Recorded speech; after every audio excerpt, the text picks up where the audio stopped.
feel the difference between needing to do something and somebody else expecting me to do it. And now hear these words. We said them earlier. They're our favorite words.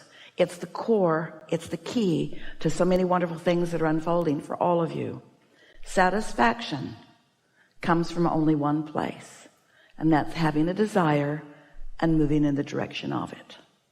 So this answer has many deep tentacles. You're going to feel it all around the room. For example, when a parent decides what a child needs to do you often notice how reluctant the child is to do it? And you know why? There's no satisfaction in doing what somebody else wants you to do. Satisfaction is only from moving in the direction of what you want to do. And that's the first thing that so many people do that sort of makes people lose their sense of who they are, is that they demand things of them. They tell them that they need to do this and they need to do that. You need to push through and you need to do it. And remember what our premise for all of this is? The amazing pleasure of non-resisted thought. The pleasure of non-resisted thought. So when you think about why you want something, wanting it and why, now as you move toward it, it's pleasing to you. It feels good to you. Now we're going to get back around to that in a moment. But first we want to say to you that this is usually, and it is the case here, the reason that someone feels uncomfortable, even fearful about making a presentation in front of others. And it's because you don't trust them to be connected to their inner being. And the reason you don't trust them to be connected to their inner being is because they usually aren't. So they're petty, they're critical, they don't like themselves very much often, and so it's easy for them to find fault with you. There's a lot of people looking at a lot of people with a lot of judgment from their own place of insecurity. So this brings us right to the heart of something. This is one of the most important things that will give you the greatest relief and the greatest clarity and then the greatest strength and then the greatest satisfaction. So just follow through with us on this just for a little bit. This inner being of yours that we've been talking about, this pure positive energy, larger part of you, who is always adoring you and always acknowledging your value, that's who you're wanting to tune to. You want to calibrate to your inner being who knows you, not to some disconnected person who's having a really hard time. It's an interesting thing. We hear people, often speakers, and they will stand on a stage, even in a crowd where there are many people who are on their side. But if there is a heckler or someone in disagreement, they say often, I don't know why I keep playing to the guy that I know doesn't like me. And we say, it's because there's this thing that humans do. It doesn't work well for you, but you keep doing it. We're hoping you get over it today. And that's where you want others to get you. Well, sometimes they're just not going to get you because they're on a different vibrational wavelength. You can't get sick enough to help sick people get well, or poor enough to help poor people be prosperous. You can't become confused enough to give somebody clarity. And yet that seems to be what so many want from you. They want your resonance with them where they are. And do you know, did you follow that just a little bit? Do you know what your inner being does and doesn't do? Your inner being never lowers its vibrational frequency so that you can find resonance.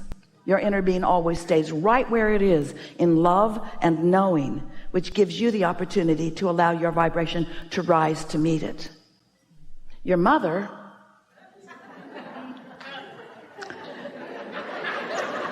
she moved around and she did you a disadvantage. She sided with you when you were complaining, and she sympathized with you when you were feeling sorry for yourself and those sorts of things. But your inner being does not.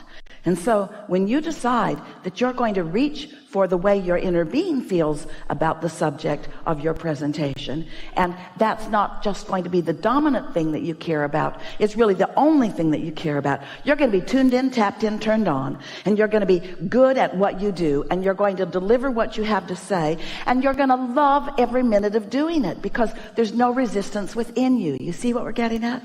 But in the minute that you turn your attention to what others think of you, oh, can you imagine? So just to be absurd, to really make a strong point, let's say that it's important to you that you be appreciated by others, because it's easy to feel good. When you see something that makes you feel good, you feel good. And when you see something that makes you feel bad, you feel bad. And a lot of people would say, well, all of this stuff that makes me feel bad needs to change so that I can feel good. It's really a conditional approach to life. It's ridiculous and it's impossible. It's like putting out an advertisement that reaches everyone on the internet that says, here's my picture, and here's what I need from you should we meet. So scan the crowds as you move through life, and if you see me, here's my list. Carry it with you. Or you could just tune to your inner being. In other words, the path of least resistance is just to be in love with who you are and be in love with everything the way your inner being is in love with everything. And then you lose your sensitivity to what others think, because there is a higher priority to you. And that's, you're tuning to the whole of who you are. You're tuning to the core of who you are. You're tuning to the ever expanding being that you are. Because others, some of them are going to resonate with you and some of them aren't. We want you to know there's never a crowd on the leading edge. But when you get tuned in, tapped in, turned on, there's a high probability that those who are around, who all want some of that, will begin to find that resonance, especially if you are experiencing the awesome power of non-resistant thought. That's the epitome. That's the perfect definition of attractive, isn't it? To be so tuned in that you're in your full power and clarity. And then those who are up to speed with you to some degree, they'll come right along with you. And those who aren't ready for you won't come. But what are you going to do about it? What are you going to do about that? You're going to lower your vibration to resonate with them. You're going to give up your connection to your source energy so that you can worry about that, you see? Doesn't that help you not worry about what others are doing? We want to convince you that you really have to stop playing to the peanut gallery. No offense meant, but resonate with your inner being and then watch what happens. Helpful? Yes. Want to talk about it? I just didn't know that it was about what other people were thinking about me. I mean, I've always known that I was aware of other people's energy. What did you think it was about? I just thought it was something that happened to me, or something that I just... You have an emotional response. Yes. With no awareness of what thought it's about. It just seems to come over me so fast. I didn't realize that it was something that I was... So now that leads us to another really important thing to talk about here today. And that is, we've been talking recently, we'll talk a lot about this today, about getting out ahead of it. Earlier you heard us say that you have patterns of thought. That's what beliefs are. So sometimes you have a belief that is serving you. Sometimes you have a belief that isn't serving you. And those beliefs that aren't serving you, that's why things sneak up on you, because you didn't even realize you were feeling that way or thinking that way, but you were, and so you attracted something that matched that. So we've been talking about getting out ahead of it. In other words, segment intending. Deliberately identifying and isolating and calibrating an emotion right now. So let's say that it's the day before you're going to make a presentation and you're thinking about it today. And today you are acknowledging what a beautiful day it is. And you're acknowledging how good you feel in the world and how good you feel in your body and how happy you are in life and how nice it is to be an uplifter and a teacher and how eager you are about these things.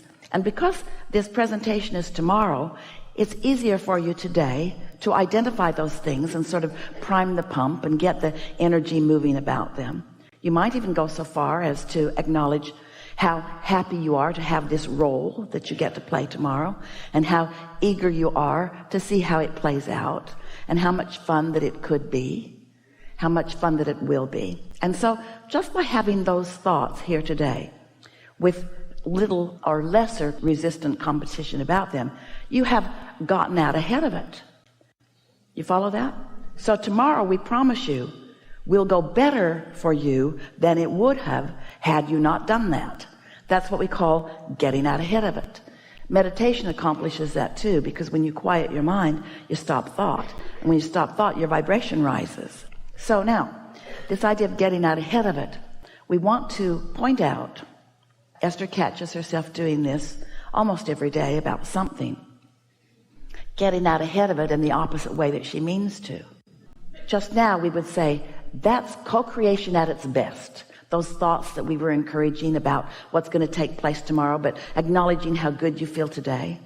That's co-creating at its best, you and the universe and your inner being. But sometimes if you have a worrisome thought, like it just comes over me so fast, I don't know what happens, I just remember that I get prepared and I think I'm ready and then I'm not. Don't do that, because that's the opposite of what we're talking about. But it is getting you ready for something. It is preparing you for the next segment, but it's preparing you for a segment that you're not going to enjoy that much when you get there, you see. So when you start getting a handle on this and you start getting out ahead of it deliberately when it's easier, and then you start noticing how much better things go for you because you're out ahead.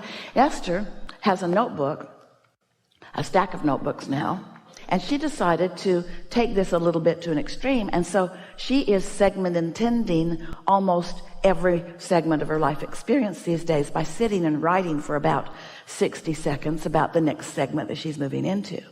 Back in the very early days, Jerry asked, Abraham, are there any like laws of the universe or anything that if we could really get a handle on, it would help us to understand how all of this works? And we said, there's the law of attraction, and then we defined it. You're a vibrational being, and as you emanate a signal, you will attract like to you. The second law we called the law of deliberate creation. That's where you think on purpose. You can do it by default. That's what most people do. They look over there and they think about that, and they look over there and they think about that. But very few people are guiding their thoughts according to their guidance systems, because very few people are trying to harmonize with the larger part of them. They don't even know that larger part exists sometimes, and they certainly didn't realize that that larger part of them is thinking right here, right now about what they're thinking about. The law of deliberate creation. Paying attention to your emotions and thinking in the direction of what you want as your inner being does. The third is the law of allowing. That means I have isolated and identified and calibrated my frequency to the frequency of my source. So I have the clarity and the knowledge of all of that inside. And then the fourth, we said, was segment intending. You're moving into a new segment all the time. When the phone rings, new segment. When you're at the dinner table and all of you are there except that one who's always late, and then that one gets there, new segment. Constant new segments, new segments, new segments. And if you will stop and identify what you most want from this segment, you activate within yourself. You cause yourself to be one of the cooperative components that is already gathered. In other words, your inner being has already gathered cooperative components. Often you're the only holdout. But when you segment intend, often it causes you to be a cooperative component. So segment intending, Esther will write segment. Brush my teeth, put on my face, and comb my hair. That's her segment. Takes 30 minutes. Segment. And then she will write, I feel such appreciation for this lovely space in which I can prepare myself for the day. I love this music that is playing right here and now. I love these products. Took me a while to find them. I really, really like them. I like the way this smells. I like the way this smells. I like the way this smells. In other words, just looking for things to feel good about and setting her vibrational frequency for well-being, for attraction. And then the next segment, make my bed and move the stuff back where it belongs. 30 minutes. Just focusing with deliberate intent for the purpose of activating genuine, not fake, genuine appreciation for something that she's focused upon. It gets that momentum going. You spend a day identifying what you like about this and what you like about this and what you like about him and what you like about her and what you like about this, what you like about that. Pretty soon you've got a point of attraction going where the entire world seems like they got your memo. When you see me do this, it's like they got the memo.